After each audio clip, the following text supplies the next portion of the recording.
पुरै त्रिशुली आमा लाइभ यो चाहिँ है गाइस यस्तो लाइभ छ। ओहो पुरा ड्याम फुटेर आयो यार, पुरा चाइनाको ड्याम फुटेर आएर रहेछ। आमामामामामा ल यहाँ हामीले अब ओहो यार यो पुरै ड्याम फुटेर आएको यो घर गयो यो। ल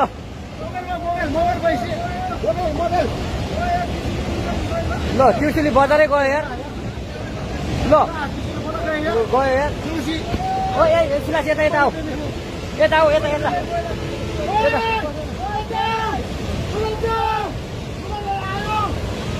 आमामामा यार बजारै गयो यार। यहाँ नबसौँ ल अलि टाढा बसौँ टाढा। यो पुरै ल घरहरू जम्मै गयो ल।